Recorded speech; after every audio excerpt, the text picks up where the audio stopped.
Je suis le docteur Abdoulaye Diabaté. Je suis chercheur entomologiste médical à l'Institut de recherche en sciences de la santé au Burkina Faso. Et je suis responsable en fait, du projet Target Malaria qui cherche en fait, des outils nouveaux pour pouvoir lutter efficacement contre les vecteurs du paludisme. Et donc je suis là à la réunion, la conférence effectivement de PAMCA, qui est une conférence annuelle effectivement, qui regroupe les vecteurs, les spécialistes de vector control, et ça se tient chaque année. Et on s'est rendu compte pratiquement en fait, que nous avons d'énormes difficultés avec les outils conventionnels de lutte antivectorielle que nous avons à notre disposition aujourd'hui, tels que les moustiquaires ou la pulvération intradomiciliaire. Et ces outils certainement ont fait leur point, puisqu'en fait ça nous a permis quand même de pouvoir réduire le paludisme de moitié. Mais aujourd'hui on se rend compte qu'à cause des problèmes de résistance aux insecticides que nous rencontrons un peu partout, ces outils ne peuvent plus nous amener vers l'élimination du paludisme. Donc il faut absolument trouver de nouveaux outils.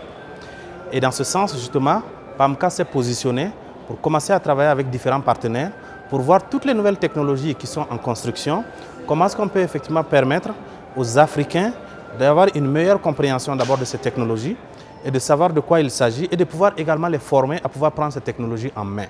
Et donc dans ce sens-là, il y a une technologie spécifique en fait, qui est en train de se développer en ce moment qu'on appelle le Gene Drive, où l'objectif spécifique avec ce Gene Drive, c'est de faire la modification génétique chez le moustique et faire en sorte que ce moustique, une fois que nous le prenons, on l'amène sur le terrain, qui s'accouple avec les moustiques sauvages, effectivement que ça puisse réduire la capacité de transmission des moustiques du paludisme sur le terrain.